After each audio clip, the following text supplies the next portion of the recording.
মুআজ্জাজ মুহতারাম সম্মানিত উপস্থিতি, আল্লাহ জাল্লা শানুহু আম্মা নওয়ালুহুর আলিশান দরবারে লাখো কোটি শুকুর ও সুজুদ যে মহান আল্লাহ রব্বুল ইজ্জত ওয়াল জালাল আজকে এই সৈয়দুল আইয়াম সপ্তাহের শ্রেষ্ঠ দিন জুমার দিন, পৃথিবীর সর্বশ্রেষ্ঠ জায়গা আল্লাহর পবিত্র ঘর জামে মসজিদে, পবিত্র মাস, সম্মানিত মাস জিলকদ মাসের তৃতীয় জুমার সালাত আদায়ের জন্য আমাদেরকে আসার এবং বসার তৌফিক এবং সুযোগ দিয়েছেন। মহান আল্লাহ সুবহানাহু ওয়া তাআলার দরবারে শুকরিয়া আদায় করি, অন্তরের অন্তঃস্থল থেকে কালিমাতুশ শুকর আদায় করি, আলহামদুলিল্লাহ। সম্মানিত উপস্থিতি, অত্যন্ত গুরুত্বপূর্ণ মুহূর্তে আমরা আছি। বিশেষ করে রমাদানুল মুবারকের আগ থেকে আল্লাহ সুবহানাহু ওয়া তাআলা ধারাবাহিক কিছু আমল আমাদেরকে দিয়েছিলেন। এগুলো এক এক করে আমরা করছি। সামনেও আমাদের জন্য গুরুত্বপূর্ণ কিছু ইবাদতের সময় আসছে।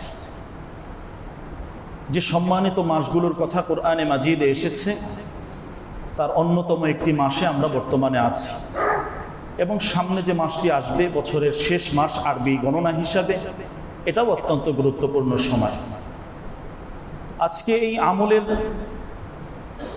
যে সময়গুলো আমাদের সামনে যাচ্ছে, আমাদের জীবনটাকে সুন্দরভাবে গঠন করার জন্য, বিশেষ করে আখিরাতের স্থায়ী জীবনে পরিপূর্ণ সুখ শান্তি যাতে আমাদের আসে, সমস্ত আলোচনার ঊর্ধ্বে উঠে আমাদেরকে যে আমলগুলো করতে হবে, বিশেষ করে যে আমলের মাধ্যমে আমাদের জন্য মুক্তির পথ বের হবে।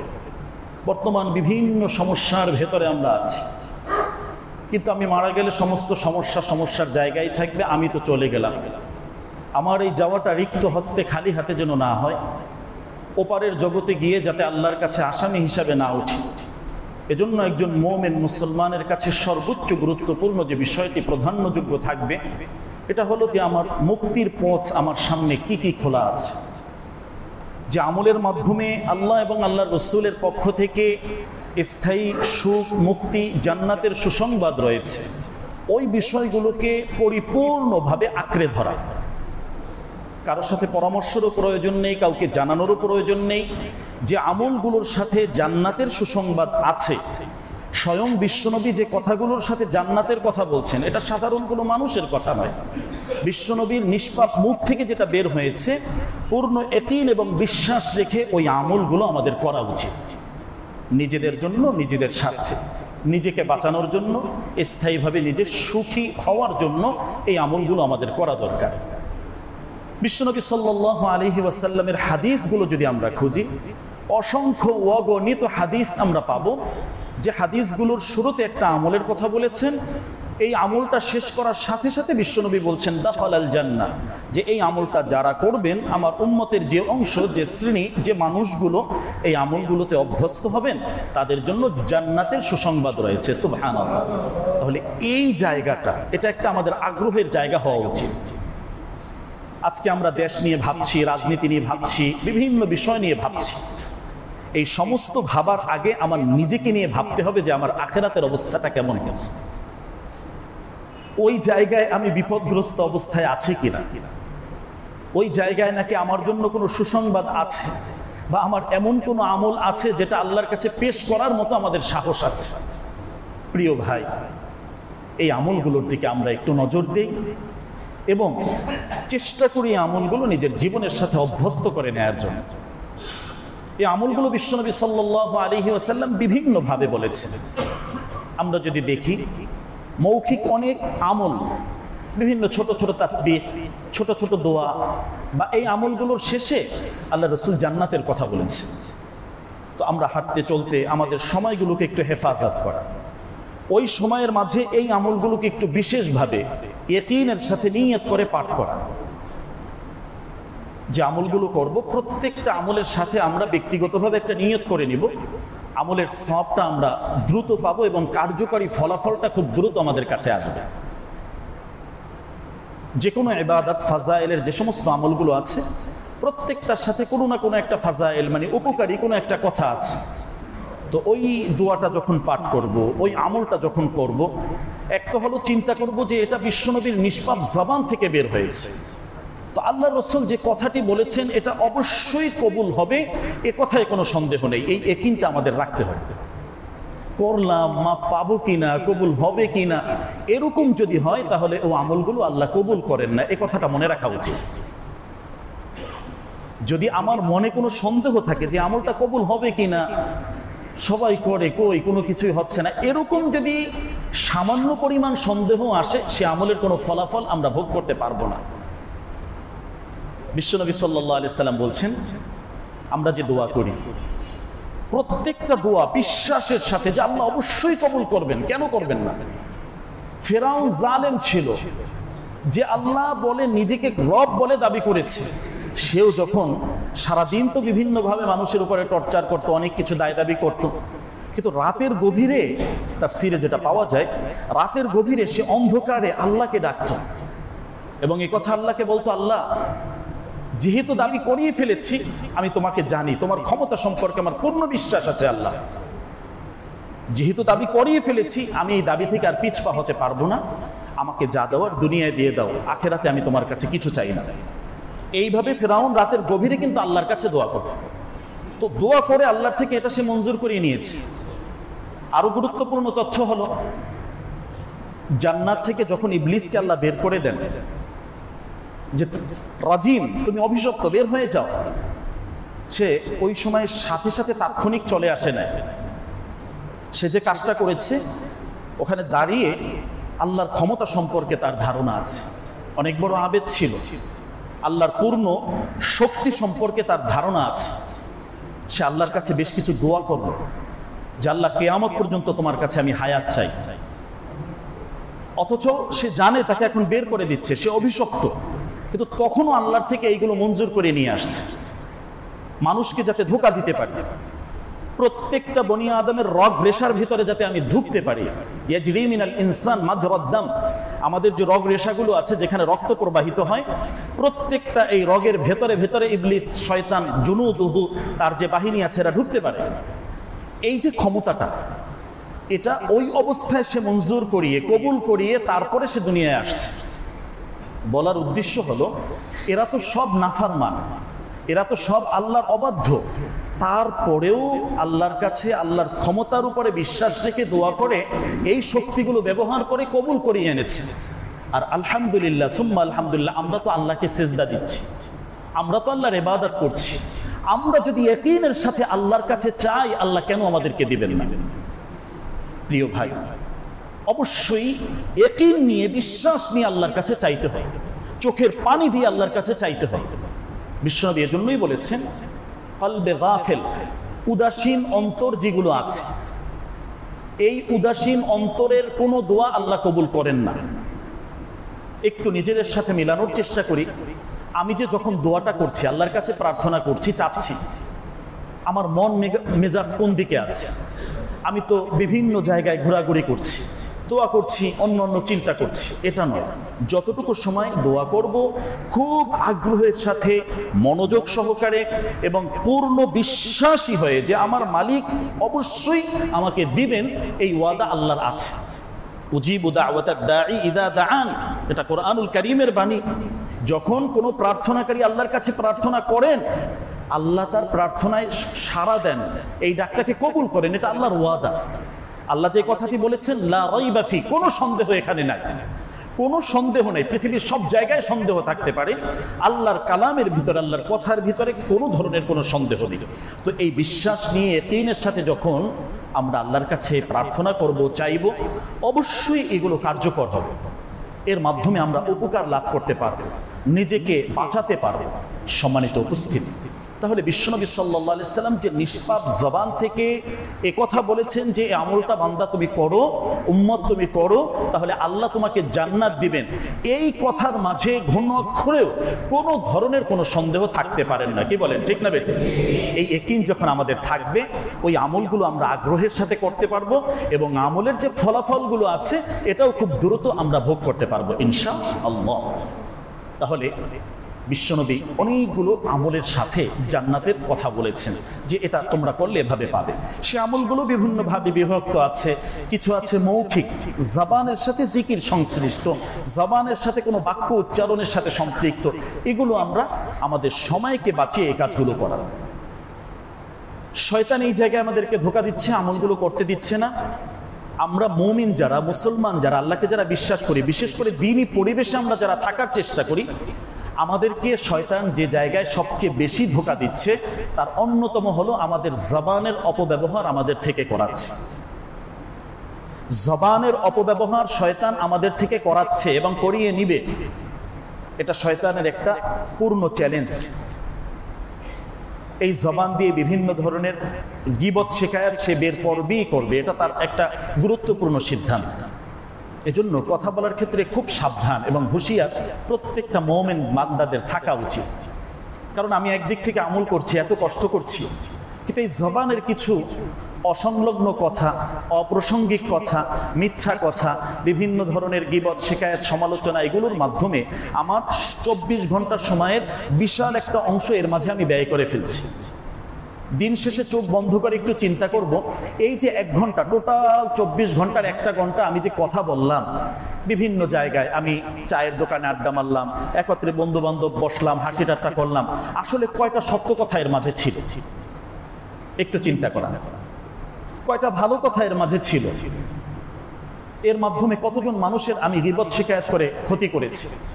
যাদের গীবত শিকায়াত অন্যায়ভাবে সমালোচনা করেছি, এই প্রত্যেকটা মানুষ কিয়ামতের ময়দানে আমার বিরুদ্ধে আল্লাহর কাছে মামলা করবে। এই কথা মনে রাখবেন। যাদের গীবত শিকায়াত সমালোচনা, একটা সমস্যা তার ভিতরে আছে, থাকুক না, আমার কি দায় ভাই আছে? আমি আমার ইবাদত করে আমি আল্লাহর কাছে আমি সন্তুষ্ট প্রাপ্ত বান্দা হই, আমি এটা নিয়ে কেন ঘাটাঘাটি করবো? এটার উপরে আমার কেন পিএইচডি করতে হবে? আর যদি না থাকে, এরপরে যদি বলি বুহতানুন আযীম, এটা অপবাদ, এর যে শাস্তি কুরআনুল কারীম অত্যন্ত ভয়ঙ্কর ভাবে এসেছে। তো দিনদার যারা, নামাজি ব্যক্তি যারা, শয়তান তাদের থেকে যে গুনাহগুলো বেশিভাবে করাবেন, এটা হলো এই শয়তানের এই জায়গা, তার যে প্রজেক্ট যেটা আছে, সে বিভিন্নভাবে অসংলগ্ন অপ্রাসঙ্গিক অনেক কথা তাদের থেকে বলাবে এবং এখানে তাদেরকে ক্ষতিগ্রস্ত করবে। এই সময়টাকে বাঁচিয়ে সে যদি একটু ইবাদত করতে পারে, আমল করতে পারে, এর মাধ্যমে জান্নাতে তার অবস্থানটাকে সে অনেক উপরে, অনেক ঊর্ধ্বে নির্ধারণ করতে পারবে। সুবহানাল্লাহ। তাহলে বুদ্ধিমান ব্যক্তি যারা, এই মুহূর্তে সিদ্ধান্ত নেওয়া উচিত যে আমার কথার ক্ষেত্রে আমি একটা ব্রেক লাগাবো। অতিরিক্ত কথা থেকে আমি বেঁচে থাকার চেষ্টা করব। অতিরিক্ত হাসাহাসি, মিথ্যা বিভিন্ন ওয়াদা, মিথ্যা বিভিন্ন ঠাট্টা মস্করা, এটা আমার জন্য কঠিন একটা শাস্তি নিয়ে আসবে, আমার আমলগুলোকে বরবাদ করে দিচ্ছে। তো একদিক থেকে এত কষ্ট করে আমলগুলো কিছুটা জমা করলাম, এই আমলটা আবার ওই অন্যায় কাজের মাধ্যমে যখন কাটাকাটি হবে, শেষ পর্যন্ত তলায় কিছুই থাকবে না, আমি গুনাহ নিয়ে আখিরাতের ময়দানে উঠব। বড় ক্ষতি যেটা করলাম, এই ক্ষতির জায়গাটা হলো অন্য মানুষের বিভিন্ন গীবত শিকায়াত করলাম, তোহমত দিলাম, এই মানুষগুলো উল্টো কিয়ামতের ময়দানে মানহানি মামলা করে রেখেছে। আর এই মামলার পরিপূর্ণ সমাধান ব্যতীত আমি জান্নাতে তো যেতে পারবোই না। কি হবে? ওই জায়গায় আল্লাহর যে আদালতগুলো, যে বেঞ্চগুলো আল্লাহ তাআলা সেখানে দিবেন, সেখানে হুকুকুল ইবাদাতে এই বান্দাগুলো ওই জায়গায় মামলা করে রাখবে। বান্দা সংশ্লিষ্ট যে বেঞ্চটা থাকবে, ওখানে এই বিষয়ে অ্যাপিল করে রাখবে। তো এটা যখন করবে, ওখানে আল্লাহ তাআলা নিজ ইচ্ছায় কোনো সমাধান সেখানে দিবেন না যে তোমার এই সমস্যা তুমি বান্দার থেকে মাফ নিয়ে তারপরে আসো। তো ওই জায়গায় মাপ পাওয়ার জন্য যে প্রক্রিয়া আছে, সেটা হলো নেক আমলের বিনিময়ে লেনদেন হবে। অন্য কোনো টাকা পয়সা, দিরহাম, দিনার, ডলার, এগুলো তো সেখানে চলবে না। তাহলে কষ্ট করে আমি যে আমলগুলো করলাম, শেষ ফলাফলে কি হলো? জবানটাকে যদি আমি নিয়ন্ত্রণ করতে না পারি, আমি যে কত বড় মহা ক্ষতিগ্রস্তর মাঝে আছি।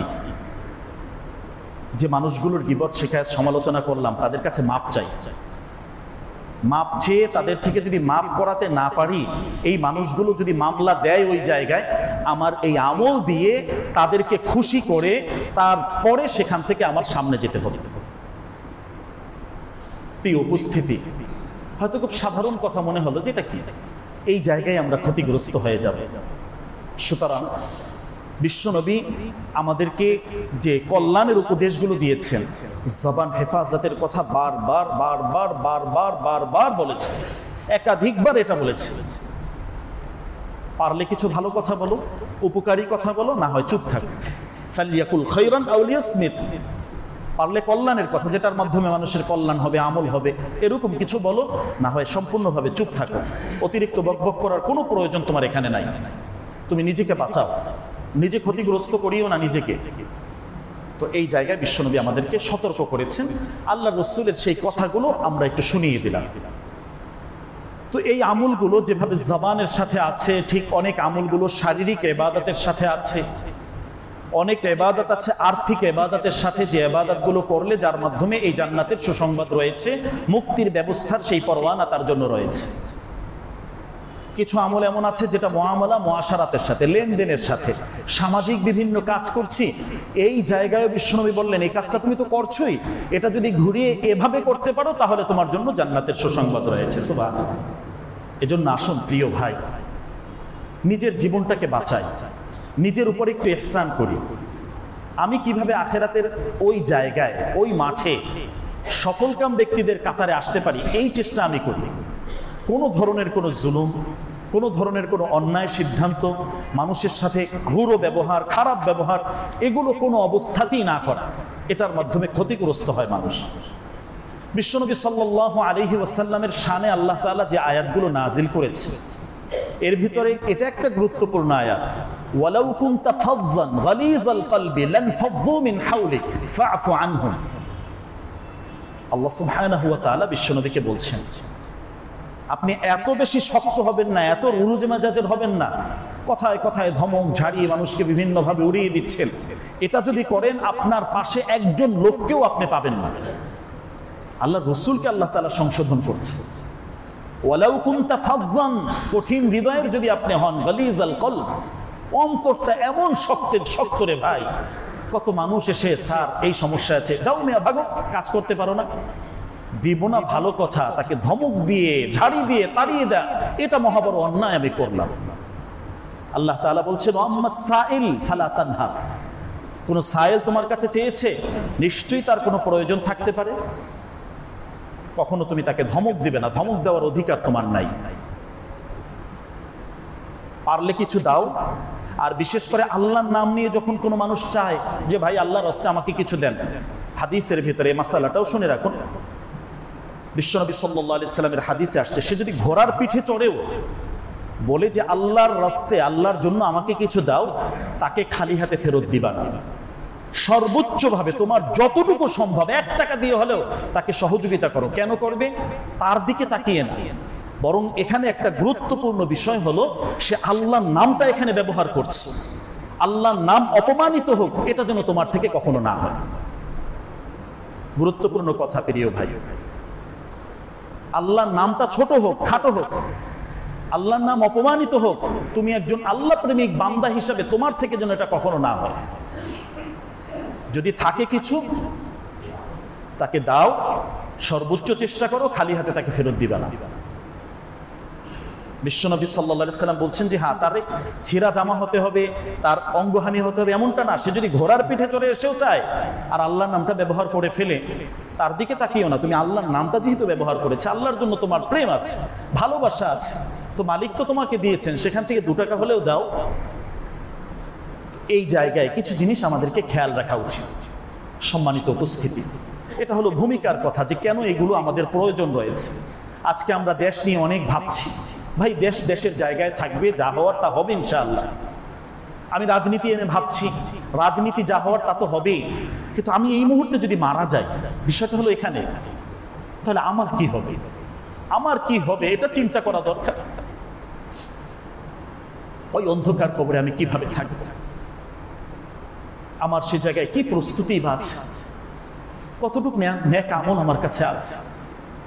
একটাবার চোখটা বন্ধ করে যে একটু ভাবি যে আজকে একজন মারা গিয়েছি, দাফন কাফন হবে, ওই যে চতুর্দিকে মাটি চাপা দেওয়া হবে, কোনো ধরনের আওয়াজ শুনবে না, কোনো ধরনের বাতির ব্যবহার নেই, কোনো ধরনের সেখানে বিছানাপত্রের ব্যবস্থা নেই, খাদ্য খাবারের ব্যবস্থা নেই, বাহ্যিকভাবে সব কিছু থেকে বিচ্ছিন্ন। তো আমিও তো এরকম, এটা একটা স্যাম্পল আমার সামনে আছে, আমিও তো এ পথের পথিক। আমি ওই জায়গায় গেলে আমার অবস্থাটা কি হবে? একটু প্রতিদিন রাতে ঘুমানোর আগে 1 মিনিট হলেও এই মুরাকাবাটা করার দরকার। এই মুরাকাবা, এটা চিন্তা করা দরকার যে আমার অবস্থাটা আসলে কি হবে। আমি যে আমার ব্যবসা বাণিজ্য নিয়ে, আমার ফ্যামিলি নিয়ে, সব কিছু নিয়ে এত ব্যস্ত, ব্যস্ততা তো ব্যস্ততার জায়গায় থাকবে। এই মেম্বার, এই মেহরাবের জায়গায় থাকবে, আমি চলে যাব, আর এক ভাই এসে এখানে বসবেন, এটাই সত্য কথা। আমার জন্য কোনো কিছু অপেক্ষায় থাকবে না। কিন্তু আমি যে চলে গেলাম, আমার অবস্থাটা কি হবে? ওই জায়গায় নিজেকে একটু উপকারী কিভাবে বানানো যায়। নূরুহুম ইয়াসআ বাইনা আইদিহিম, কোরআনে মাজিদে আল্লাহ বলছেন সূরা হাদীদের ভিতরে যে এমন কিছু নূর এবং আলো তোমার সাথে রাখো যে আলো দিয়ে তুমি সেখানে পথ চলতে পারবে। সে আলোটা কি হবে? সে আলোটা তোমার কোরআন তেলাওয়াতের আলো হবে, সে আলোটা তোমার নামাজের আলো হবে, সে আলোটা তোমার উত্তম আখলাকের আমল হবে। এই জিনিসগুলো তোমার আলো হয়ে সেখানে থাকবে। তো সেই আলোর ব্যবস্থাটা প্রিয় ভাই এখান থেকে আমাদের করা উচিত। প্রত্যেকটা জিনিস যার যার মতো করে ঘটেই যাবে, হয়েই যাবে। আমি ক্ষতিগ্রস্ত হলে আমার জন্য বাহ্যিকভাবে আসলে কেউ কিছু করবে না। আপনি দেখেন আপনার পূর্বপুরুষ যারা আছেন তাদের সম্পদ আপনি আমি আমরা ভোগ করছি, দাদার সম্পদ, দাদার বাড়ি, দাদার এগুলো খাচ্ছি, কিন্তু দাদার জন্য প্রতিদিন কয়দিন আমরা দোয়া করছি, কয় নামাজের পরে তাদের জন্য আন্তরিকভাবে দোয়া করছি, আল্লাহ আমার দাদাকে আপনি মাফ করে দেন, তার এই রেখে যাওয়া এত কিছু আমরা ভোগ করছি, এগুলোর মাধ্যমে আমরা আমাদের জরুরত পুরা করছি, আল্লাহ বেচারাকে মাফ করে জান্নাতের মেহমান বান। আন্তরিকভাবে কয়জন, কয়দিন এভাবে আমরা করতে পারছি? বাবার জন্য বছরে একদিন হুজুর ডেকে বিভিন্ন খতম পড়ালাম, মিলাদ পড়লাম, দায়িত্ব শেষ, এটা নয়।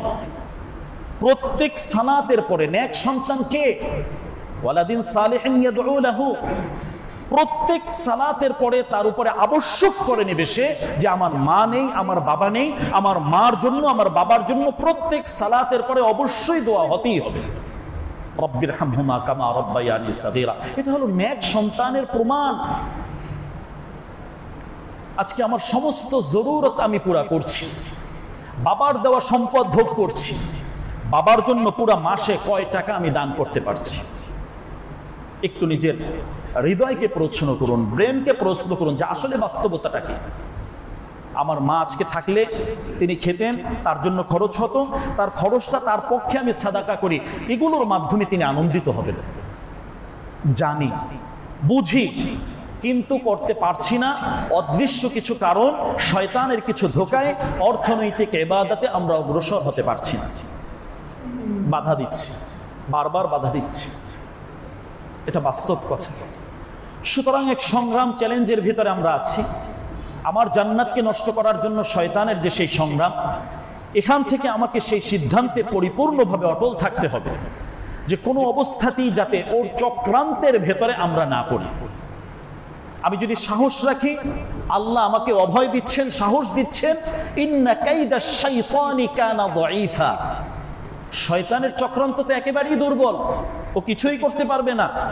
তোমার ঈমানটাকে মজবুত করতে হবে, বিশ্বাসটাকে দৃঢ় করতে হবে, ইয়াকিনটাকে পরিপূর্ণ করতে হবে। এটা যদি করতে পারো, ইন্না কাইদাশ শাইতানি কানা যায়ীফা, ওর কোনো চক্রান্ত তোমার আশপাশেই আসতে পারবে না, কোনো ক্ষতি তোমাকে করতে পারবে না। তাহলে সম্মানিত উপস্থিতি, আমরা এই পবিত্র মাসে আছি। পবিত্র মাসটা কিভাবে আমরা উপভোগ করব? এই হজের মাস, পবিত্র মাস, আল্লাহর যে মেহমানরা যাচ্ছেন তারা তো সেখানে ইবাদত করছেন। আমরা যারা দেশে আছি, বিভিন্ন প্রান্তে আছি, আমাদের দায়িত্ব হলো আমাদের জায়গায় থেকে আমাদের নিজেকে আখিরাতে স্বাবলম্বী কিভাবে হতে পারি। খায়রুজ জাদ আত-তাকওয়া, তাকওয়ার সম্পদ, সম্বল আমাদের ভিতরে কিভাবে আসতে পারে, এজন্য প্রচেষ্টা করা, এই লাইনে অগ্রসর হওয়া, এখানে প্রতিযোগিতা করা, এটা আমাদের দায়িত্ব। ফাস্তাবিকুল খায়রাত। তাহলে আসুন, কিছু আমল আছে যে আমলগুলোর সাথে বিশ্বনবী জান্নাতের সুসংবাদের কথা বলেছেন, ওয়াদার কথা বলেছেন। যারা আমলগুলোতে অভ্যস্ত আছি তো আলহামদুলিল্লাহ চলমান রাখবো, অভ্যস্ত নাই জানলাম, আমল করার চেষ্টা করব। একটা দুইটায় অভ্যস্ত আছি, বাকি যেগুলো আছে সেগুলোতেও অভ্যস্ত হওয়ার চেষ্টা করি। এবং নিজেরা অভ্যস্ত হয়েছি, আমার পরিবারের প্রত্যেকটা সদস্য যাতে জান্নাতি হয়, আমলি হয়, এজন্য পরিকল্পিতভাবে তাদেরকে আমলের লাইনে অগ্রসর করার চেষ্টা করতে হবে। ছেড়ে দিলাম, তাদের জন্য কোনো চিন্তা নাই, শুধু চিন্তা হলো দুনিয়ার চিন্তা, দুনিয়ায় কিভাবে সে সফল হবে, ভালোভাবে কিভাবে পিএইচডি করবে, ভালোভাবে কিভাবে ইনকাম করবে, এই চিন্তায় আছে। তাহলে আমি একজন আদর্শ অভিভাবক কোরআন এবং সুন্নাহর আয়নায় হতে পারলাম না। আমাকে চিন্তা করতে হবে আমার সন্তান, আমার বিবি, তারাও যাতে জান্নাতি হয়, আমলে অভ্যস্ত হয়ে যায়। আমলগুলো ঘরে গিয়ে করব, ঘরে চর্চা করব, মাঝে মাঝে বলবো যে জানো আজকে এই আমলটা শুনে আসছে। এখানে যারা অভিভাবক আছেন, দ্বীনি যে সমস্ত নসিহাগুলো আমরা শুনি, কার থেকে শুনলাম এটা বড় কথা নয়, বরং কি বললেন, কোন কথা বললেন, রসুলের কোন কথাটা আমাকে শোনালেন, এটাকে গ্রহণ করে এটা আমরা ঘরে গিয়ে চর্চা করব। বাচ্চাকে ডাক দিয়ে আব্বু এদিকে আসো, শোনো আজকে না এই আমলটার কথা শুনে আসলাম, দেখো আমি তোমাকে বলছি তুমি পারো কিনা, তোমারটাও আমাকে শোনাও। নিজেরা একটু এভাবে চর্চা করা, সাহাবায়ে কেরাম এটা করেছেন। আমরা তো লজ্জা পাই, সন্তানকে সালাম দিতেও লজ্জা পাই, ওকে আমার ছেলে ওরে সালাম দিব, আস্তাগফিরুল্লাহাল আযীম। আমি তার জন্য ভালো চাচ্ছি, মঙ্গল চাচ্ছি, কল্যাণ চাচ্ছি, শান্তি চাচ্ছি। তাহলে শান্তির জন্য সর্বপ্রথম যে বাণীটা বিশ্বনবী আমাদেরকে শুনিয়েছেন, আসসালামু আলাইকুম, তোমার জন্য শান্তি কামনা করছি, রহমত কামনা করছি, বরকত কামনা করছি। তাহলে এর প্রাপ্য অধিকার আমার সন্তান, আমার বিবি সর্বাধিক, সবচেয়ে বেশি। বিবিকে সালাম দিতে লজ্জা লাগছে, সন্তানকে সালাম দিতে লজ্জা লাগছে, এটা কি পরিমাণ অবিচার নিজের উপরে আমরা করছি। অথচ তার জন্য কল্যাণ চাচ্ছি, তার শান্তি মঙ্গল চাচ্ছি। তো মঙ্গলের পথ হলো এইগুলো। সাহাবায়ে কেরাম তাদের যে গুণগুলো ছিল এটাও আমাদের দেখতে হবে। তারা বিশ্বনবী সাল্লাল্লাহু আলাইহি ওয়াসাল্লামের কাছে যখন আসতেন, এভাবে বিভিন্ন আলোচনা শুনতেন, এখান থেকে ছাত্র হিসাবে ওই আলোচনাগুলো নোট করতেন, হৃদয়ে ধারণ করতেন, অন্তরে এগুলো জপতে থাকতেন যে এটা এভাবে এভাবে আমাদের করতে হবে। তো তাদের একটা অবস্থা এমন যে যখন রসুলের কাছে থাকতেন বা সিনিয়র সাহাবীদের কাছে থাকতেন, তখন বিভিন্ন আমলের কথা তারা শুনতেন, ছাত্র হিসাবে এগুলোকে গ্রহণ করতেন। এই সাহাবী যখন ঘরে যেতেন তখন তার অবস্থাটা কি হতো? তখন তিনি একজন মুবাল্লিগ হিসাবে, মুআল্লিম হিসাবে তখন তিনি ঘরে যেতেন। এখান থেকে যা শুনলেন, শিখলেন, এই কথাগুলো ঘরে গিয়ে পূর্ণ শিক্ষক হিসাবে তার অধীনস্থ যারা আছে তাদেরকে শিখাতেন। বোঝার বিষয় প্রিয় ভাই, আমরা তো শুনলাম, শুনে এই পর্যন্তই শেষ। চর্চাটা এমন হলে আরো সুন্দর হয়, যেটা সাহাবায়ে কেরাম করতেন। তারা বিভিন্ন দ্বীনি হালাকা, দ্বীনি মাজলিসে যে কথাগুলো শুনতেন, শিক্ষক হিসাবে এই কথাগুলো ঘরের ভিতরে গিয়ে তিনি তার বিবিকে, তার সন্তানকে, তার অধীনস্থ যারা আছেন তাদেরকে এইগুলো শিখাতেন। বলো এটা এরকম পড়ো, এটা পড়তে হবে। শিক্ষকের যে ভূমিকা, এই ভূমিকায় তিনি এই কাজটা করতেন। এটা গুরুত্বপূর্ণ বিষয়। আমরা এটা হয়তো অনেকেই করতে পারছি না। আজকে থেকে শুরু করে দেই প্রিয় ভাই। এখানে আমলের কথা শুনি, তো আমলগুলো ঘরে গিয়ে চর্চা করতেন। দায়িত্ব তো এখানেই শেষ নয়। এরপর সমাজে যখন তিনি চলতেন, হাঁটতেন, চলতেন, উঠতে বসতে, তিনি একজন মুবাল্লিগ, দায়ী হিসাবে, পৌঁছানোকারী হিসাবে, যে রসুলের এই আমানতটা আমার কাছে পৌঁছিয়েছে, তো আমার দায়িত্ব হলো এটা আমি আরেক ভাইয়ের কাছে পৌঁছিয়ে দিব। জানো এই আমলটা এভাবে করলে এই পুরস্কার পাওয়া যায়। এটা সমাজে আমার বন্ধু বান্ধব যারা আছেন, আমার কলিগ যারা আছেন, হাঁটতে চলতে প্রিয় মানুষ একজন যারা আছেন, যিনি আমার কল্যাণ চান, আমার জন্য অনেক কিছু করছেন, তো আমি তার জন্য কিছুই করতে পারি নাই, তো তাকে একটা আমল শিখিয়ে দেই। ভাই এই আমলটার কথা শুনলাম, জানলাম, দেখেন এই আমলটা করতে পারেন কিনা, করতে পারলে ইনশাআল্লাহ এই পুরস্কার আপনার আছে। সমাজে যখন চলবে তখন তিনি একজন মুবাল্লিগ হিসাবে, একজন দায়ী হিসাবে কথাগুলো পৌঁছিয়ে দিবেন। এটা হলো তার দায়িত্ব। সাহাবায়ে কেরাম তারা আমাদের মডেল, আমিনু কামা আমানান নাস। তো তারা কিভাবে তাদের কার্যক্রমগুলো পরিচালনা করতেন? জুমার আলোচনা তারা শুনছেন, তো এখানে ছাত্র হিসাবে শুনলেন, যখন ঘরে গেলেন তখন ওস্তাদ হলেন, যখন সমাজে গেলেন তখন তিনি একজন প্রচারকারী, প্রচারক হিসাবে, দায়ী হিসাবে তিনি এই কাজগুলো আঞ্জাম দিলেন। এভাবে আমাদের একটা প্ল্যান করা, একটা পরিকল্পনা নেয়া যে এগুলো সবই তো সাদকা জারিয়া হিসেবে বাকি থাকবে। আমি যে ব্যবসার জন্য দৌড়াচ্ছি, আমি চাকরির জন্য দৌড়াচ্ছি বিভিন্নভাবে, এগুলো তো আসলে সাদকা জারিয়ার কোনো আমল না। মারা যাওয়ার পরে যেটা আমার জন্য থাকবে, এটা হলো নেক সন্তান যদি আমি রেখে যাই, এটা আমার জন্য কল্যাণকর হবে, আমার জন্য দোয়া করবে। আও ইলমিন ইউনতাফাউ বিহি, এই যে উপকারী জ্ঞানগুলো, আমলগুলো যদি আমি বিতরণ করি, এর মাধ্যমে আমি আখিরাতের ময়দানে মৃত্যুর পরেও সুখ পাবো, শান্তি পাবো, এটা আমার জন্য সাদাকায়ে জারিয়া। তাহলে যারা আমরা দান করতে পারছি না, অনেক টাকা পয়সা নাই, মনের ভিতরে একটা আফসোস, আহা টাকা থাকলে তো আমি দান করতাম, সাদকায়ে জারিয়ার আমল করতে পারি না। না প্রিয় ভাই, আল্লাহ রাসূল এমনভাবে বলেছেন যে আমাদের জন্য সেই সুবর্ণ সুযোগটাও বাকি রেখেছেন। একজন সাধারণ থেকে অতি সাধারণ যিনি আছেন, কোনো টাকা পয়সাই যার নাই, তিনিও তো একটা ভালো কথা অন্যজনকে পৌঁছিয়ে সাদকায়ে জারিয়ার আমলে শরীক হতে পারেন। তো আল্লাহ রাসূল সেই সুযোগটাও তার সামনে রেখেছেন। তো আমাদের সময়গুলো যাতে নষ্ট না হয়, জান্নাতটা কিভাবে সুন্দর হয় এজন্য চেষ্টা করা, এবং নিজে যেভাবে আমল করছি আমার পরিবারের সদস্যরাও যাতে আমলি হয়ে যায়, এজন্য সাহাবায়ে কেরাম যে পদ্ধতিতে কাজগুলো করতেন আমাদেরকে ওই পদ্ধতিতে নিজেদেরকে অগ্রসর করা। এখন আসুন সংক্ষিপ্তভাবে বেশ কিছু আমলের কথা আমরা একটু মুযাকারা করব, একটু আলোচনা করব। মৌখিক আমলের ভিতরে একটা আমল হলো সাইয়্যিদুল ইস্তিগফার। জীবনে অনেক কিছু মুখস্থ করেছি, আজকে আমলটা আমরা মুখস্থ করে নেব ইনশাআল্লাহ। সার্চ দিব, সার্চ দিয়ে নিজেরাই বের করবো সাইয়্যিদুল ইস্তিগফার। অনেক মর্যাদার এবং ফজিলতের একটি ইস্তিগফার। যত ইস্তিগফার পাঠ করি, ইস্তিগফারের কত পুরস্কার রয়েছে এটা তো এর আগে একাধিকবার আমরা শুনেছি। পৃথিবীর যত সমস্যা আছে, যত সংকট আছে, সমস্ত সমস্যা এবং সংকটের সমাধান মৌলিকভাবে শরঈ আলোকে, ইসলামের আলোকে যেটা করা, এর ভিতরে গুরুত্বপূর্ণ একটি পরামর্শ হলো ইস্তিগফারের আমল। বিশ্বাসের সাথে আল্লাহর কাছে কেউ যদি ইস্তিগফার করতে থাকে ইনশাআল্লাহ সমস্যা একটা থেকে একটা সমাধানের দিকে যেতেই থাকবে ইনশাআল্লাহ। তো যতগুলো ইস্তিগফার আছে এর মাঝে সরদার, এর মাঝে শ্রেষ্ঠ সাইয়্যিদুল ইস্তিগফার, আল্লাহুম্মা আনতা রাব্বি লা ইলাহা ইল্লা আনতা খালাকতানি। এটা সার্চ দেব, সার্চ দিয়ে এটা মুখস্থ করার চেষ্টা করব।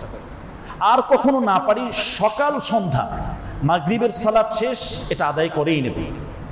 যদি মনে করি যে হ্যাঁ আমি এটা শেষ করতে করতে হয়তো কথা বলবো বা ভুলে যাব, সালাম ফিরিয়ে এই আমলগুলো আগে করে নেব, এরপরে সুন্নত করে তারপরে যাব। যদি মনে করি এমন যে আমি বাহিরে গেলে বা একটু পরে অন্য আরেকজন, আর যতগুলো আমলগুলো নামাজের সাথে যে আমলগুলো রয়েছে এগুলো কথা ছাড়া, কথার আগে করলে এর ফজিলতগুলো বেশি পাওয়া যায়।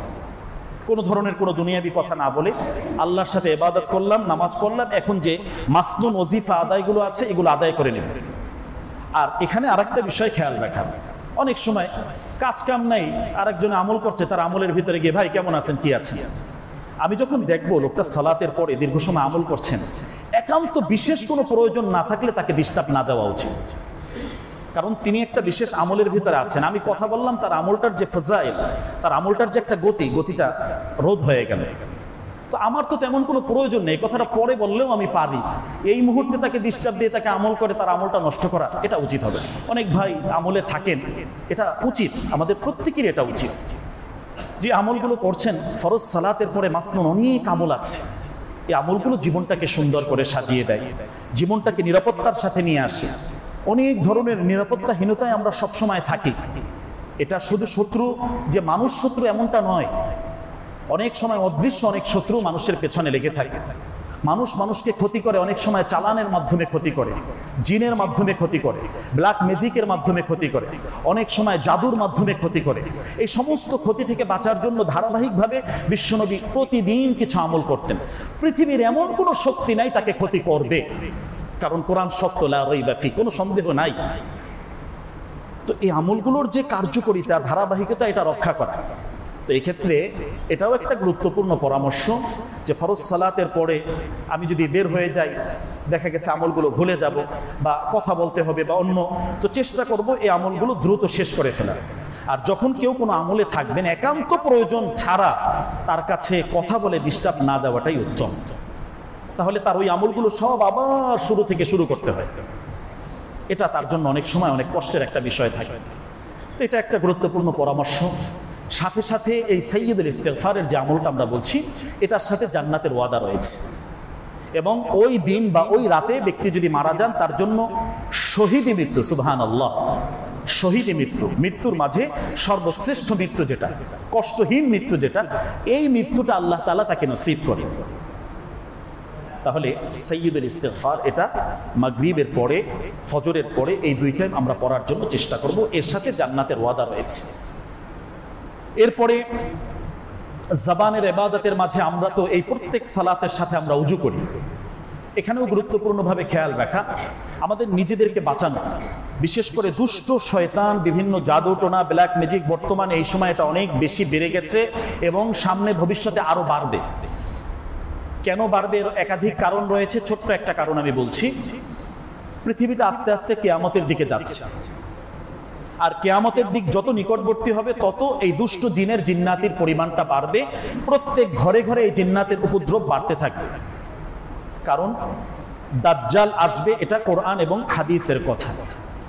দাজ্জালকে বিশেষভাবে যারা সাপোর্ট দেবে, মানুষের ভেতর থেকে কিছু মানুষ তো দেবেই, সবচেয়ে বেশি সাপোর্ট দিবে দুষ্ট জিন যারা আছে তারা, আর ওদের সাপোর্টই পুরো বিশ্বকে নেচাকার করে ফেলবে।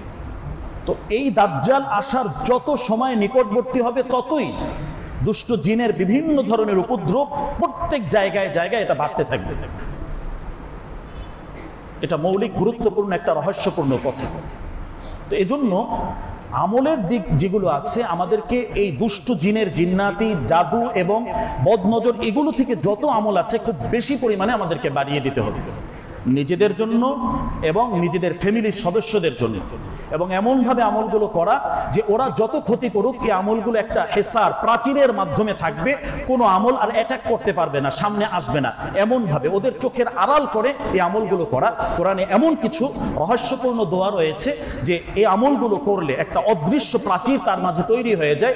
পৃথিবীর এই জাতীয় যত জাদু, তান্ত্রিক, ব্ল্যাক ম্যাজিক যারা আছে, বিভিন্ন ধরনের মন্ত্রের মাধ্যমে যারা ক্ষতি করে, বিশেষ করে বড় বড় ব্যবসা যারা করছেন, ভালো ভালো পদে যারা আছেন, জায়গায় যারা আছেন, তাদের পিছনে এই আক্রমণগুলো খুব বেশি হয়। প্রচন্ড পরিমাণ ব্রেনের উপরে তাদের জাদু করা হয়, শরীরের অঙ্গ প্রত্যঙ্গের প্রত্যেকটা জায়গায় জায়গায় জাদু করে তাদেরকে অসুস্থ করে রাখা হয়। তো এটা থেকে বাঁচার জন্য এগুলো খুবই গুরুত্বপূর্ণ আমল, যে আমলগুলো আমাদের এই মুহূর্তে করা উচিত। যারা বিভিন্ন গুরুত্বপূর্ণ জায়গায় তাদের জন্য তো আরো বেশি, কারণ এই জাতীয় বিভিন্ন ধরনের তন্ত্রের মাধ্যমে তান্ত্রিকরা, দুষ্ট মানুষরা এর পেছনে কাজ করে মানুষকে ক্ষতি করে ফেলে, তার পথ চলাকে বন্ধ করে দেয়, বাধা সৃষ্টি করে রাখে, তার অবনতি কিভাবে হবে এই চিন্তায় সবসময় বিভোর থাকে। তো এখানে এই আমলগুলো আমাদের করা উচিত এবং খুব বিশ্বাসের সাথে করা উচিত। তো বিশ্বনবী সাল্লাল্লাহু আলাইহি ওয়াসাল্লাম যে আমলগুলো দিয়েছেন এর মাঝে গুরুত্বপূর্ণ একটা আমল হলো অজুর পরে কালেমায়ে শাহাদাত পাঠ করা। এটা একটা জান্নাতের সুসংবাদ প্রাপ্ত আমল। আমরা অজু তো করি, অজুর পরে কালেমায়ে শাহাদাত আমরা সব সময় পাঠ করার চেষ্টা করব। সাথে সাথে সম্ভব হলে এরপরে আয়াতুল কুরসিটা আমরা পড়ার চেষ্টা করব। এটা এক্সট্রা যে সমস্যা বললাম, এই সমস্যা থেকে বাঁচার জন্য এটা একটা সমাধান।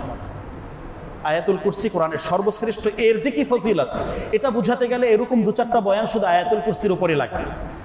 এত বেশি কার্যকরী বিষয় এর মাঝে আল্লাহ তাআলা দিয়ে রেখেছে। তো অজুর পরে আমলটা করা, আর চেষ্টা করা সবসময় অজু অবস্থায় থাকা। যখন মানুষ পবিত্র অবস্থায়, অজু অবস্থায় থাকে, তখন এই দুষ্টু দিনের এই জাতীয় বিভিন্ন যে ঝামেলা আছে এখান থেকে সে বাঁচতে পারবে। মানুষ যখন বেশি পরিমাণ সুঘ্রাণ, সুগন্ধি ব্যবহার করবে, এর মাধ্যমে দুষ্টু দিনের উপদ্রব থেকে বাঁচতে পারে। ওরা এগুলো সহ্য করতে পারে না, ওরা নোংরা, ময়লা, আবর্জনা, দুর্গন্ধ এগুলোকে সহ্য করে। তো বাঁচার জন্য অনেকগুলো বিষয় আল্লাহ রাসূল হাদিসে এগুলো বলে গিয়েছেন আমাদেরকে। কিতাবুত তিব্বের ভিতরে অনেক ধরনের চিকিৎসা আল্লাহ রাসূল দিয়ে গিয়েছেন যে এই কাজগুলো করো উম্মত, এবং এই বিষয়গুলো তোমরা ঝামেলায় পড়ে যাবে, বিপদে পড়ে যাবে। তাহলে এখানে একটি আমলের কথা বললাম প্রিয় ভাই, কালেমায়ে শাহাদাতের আমল। এটার যে কত বড় মর্যাদা, যারা আগে থেকে করি আলহামদুলিল্লাহ, না করলে এখন থেকে আমরা এটাকে আমাদের বিশেষ যে লিস্ট আছে এখানে আমরা যুক্ত করে নিই। জান্নাতের 8টা দরজাই আল্লাহ তাআলা তার জন্য খুলে দেবেন, সুবহানাল্লাহ। যে কোনো দরজা দিয়ে ইচ্ছে সে জান্নাতে প্রবেশ করতে পারবে। এরপরে আমরা যে আজান শুনি, মৌখিকভাবে যে ইবাদতগুলো আছে, আজানের উত্তর দেওয়া, মুয়াজ্জিন সাহেব যে কথাগুলো বলছেন এগুলো বলা, এরপরে দুরূদ শরীফ পাঠ করে আল্লাহুম্মা রাব্বা হাযিহিদ দাওয়াতিত তাম্মা এটা পড়া, এটা পড়লেও তার জন্য জান্নাতের সুসংবাদ রয়েছে। এই আমলগুলো শুধু মুরব্বীদের জন্য এমনটা না, আমার ছোট বাচ্চারা যারা আছো, বিশেষ করে যুবক ভাইয়েরা যারা আছে, এখন থেকে অভ্যস্ত হয়ে যাও প্রিয় ভাই। একবার অভ্যস্ত হলে তোমার অজান্তে ওই সময় এই দোয়াটা তোমার মুখ থেকে এমনিতেই বের হতে থাকবে, তুমি জানবেও না। যেমন মসজিদে ঢোকার দোয়া, যারা অভ্যস্ত হয়ে গেছেন, মনে নেই, হঠাৎ ঢুকছেন, দরজায় আসছে, ঢুকছেন, সাথে সাথে আপনার জবান থেকে ওই দোয়াটা এমনিতেই বের হয়ে যাবে। সুবহানাল্লাহ। এটা আল্লাহ তাআলা যখন অভ্যস্ত হয়ে যায়, ফেরেশতাদের মাধ্যমে এটা বান্দার জবানে আল্লাহ তাআলা জারি করে দেন। তো এই জন্য একটা একটা করে আমলগুলোতে অভ্যস্ত হয়ে যাওয়া উচিত। প্রত্যেকটা আমলের সাথে জান্নাতের সুসংবাদ রয়েছে, আর এই জান্নাতটা আমাদের খুব বেশি প্রয়োজন। সম্মানিত উপস্থিতি, এই যে 5 ওয়াক্ত সালাত আদায় করি, এই সালাতের পরে বুলুগুল মারামের ভিতরে দীর্ঘ হাদিস এসেছে, একজন মানুষ জান্নাতে যাওয়ার ক্ষেত্রে শুধু বাধা থাকে এটাই, তার মৃত্যুটা। এত গুরুত্বপূর্ণ আমল, মারা যাওয়ার সাথে সাথে তিনি জান্নাতে চলে যাবেন। এটা হলো আয়াতুল কুরসির আমল। ফরজ সালাত শেষ, আয়াতুল কুরসিটা প্রত্যেকেই আমরা পাঠ করব। আল্লাহু লা ইলাহা ইল্লা হুয়াল হাইয়ুল কাইয়্যুম, ইসমে আজম, যে আজম দ্বারা দোয়া করলে আল্লাহ দোয়া কবুল করেন। অধিকাংশ মুহাদ্দিসিন মুফাসসিরিন কেরামের বক্তব্য হলো যে এই জায়গায় আল্লাহ তাআলা ইসমে আজম ব্যবহার করেছেন। সুবহানাল্লাহ। যেটা পাঠ করার পর দোয়া করলে আল্লাহ তাআলা ওই দোয়াটা কবুল করেন। বিশেষ করে আল হাই আল কাইয়্যুম, আল্লাহর এমন দুটি গুণবাচক নাম যার মাঝে ইসমে আজমের গুরুত্বপূর্ণ সম্ভাবনা রয়েছে। আর রহমান আর রহিম, এমন গুরুত্বপূর্ণ নাম যার মাঝে ইসমে আজমের সমূহ সম্ভাবনা রয়েছে। এগুলোর পরে দোয়া করলে আল্লাহ তাআলা দোয়া খুব দ্রুত কবুল করে নেন। এটা আমাদের প্রয়োজন, এটা আমাদের পাছেও। অনেক আলোচনা শুনি, অনেক বক্তব্য শুনি, আমরা কি নিয়ে যাব? এই আমলগুলো আমরা ঘরে নিয়ে যাব, এই আমলগুলো তো অভ্যস্ত হয়ে যাবে। এই আমলগুলো আমার জান্নাতের পথকে সহজ করে দিবেন। এই আমলগুলো আল্লাহর সাথে আমার পরিপূর্ণ মহব্বত তৈরি করে দিবেন। তাকবীরে উলার সাথে 5 ওয়াক্ত সালাত আদায় করার চেষ্টা করব। 40 দিন করতে পারলে আল্লাহ তাআলা তার জন্য বারাআতুম মিনান নার, জাহান্নাম থেকে মুক্তির ঘোষণা আল্লাহ তার জন্য দিচ্ছেন। সুবহানাল্লাহ। যেখানেই থাকি চেষ্টা করব তাকবীরে উলার সাথে সালাত আদায় করার। জাহান্নাম থেকে মুক্তি, তার মানে এই ব্যক্তি জান্নাতে চলে যাচ্ছেন। এমন যদি কখনো হয় যে জামাত ছুটে গেছে, পাচ্ছি না, তো আমি বাসায় যদি সালাত আদায় করি, বাসায় আমার ছেলে আছে, আমার অন্যান্য যারা আছে, তাদের একজনকে ডাক দেব, আচ্ছা ঠিক আছে, আমি তো একা হয়ে গেছি, আমার সালাতটা আদায় করা হয় না, তোমরা আমার পেছনে ইক্তেদা করো।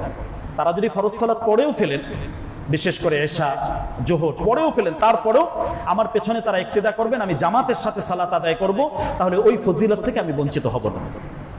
আল্লাহ তাআলা সেই পদ্ধতি আমাদেরকে দিয়ে রেখেছে। তাহলে প্রিয় ভাই, এটা একটা গুরুত্বপূর্ণ বিষয়। চেষ্টা করব যে তাকবীর উলার সাথে নামাজের শুরু থেকেই শরীক হয়ে এই নামাজগুলো পড়া। 40 দিন যদি এমন করতে পারি, ইনশাআল্লাহ আল্লাহ সুবহানাহু ওয়া তাআলা, আল্লাহ তাআলা যে জান্নাতের সুসংবাদ দিয়েছেন, সেই সুসংবাদ লাভে আমরা ধন্য হতে পারবো। তাহলে আসুন এই আমলগুলো আমরা করি। এবং এই সময়টা বড় আমাদের নিজেদের উপরে বিভিন্ন ধরনের বিপদ আপদ আসার সময়। এগুলো থেকে আমলের মাধ্যমে নিজেকে কিভাবে বাঁচাবো এবং পরিবারের সদস্যদেরকে বাঁচাতে পারি, এজন্য আমাদেরকে চেষ্টা করতে হবে। অনেক আমল আল্লাহ রাসূল দিয়ে গিয়েছেন, যার মাধ্যমে নিজেরা বাঁচতে পারবে, নিজেদের প্রাচীর হবে, কোনো সমস্যা এগুলো আসবে না। পরিবারের প্রত্যেকটা সদস্যদের বাঁচানোর জন্য এখান থেকে আমল করলে, সে যদি আমেরিকাতেও থাকে, ফ্রান্সেও থাকে, কানাডাও থাকে, এখান থেকে আমল করলে এমন প্রাচীর, অদৃশ্য প্রাচীর তৈরি হয়ে যাবে, ওখানেও তাকে কেউ অ্যাটাক করতে পারবে না। কোরআনুল কারীম এই আমলগুলো আমাদেরকে শেখাচ্ছে। তো সুতরাং এই আমলের জীবন আমাদেরকে গঠন করা দরকার। আল্লাহ তৌফিক দান করুন। গত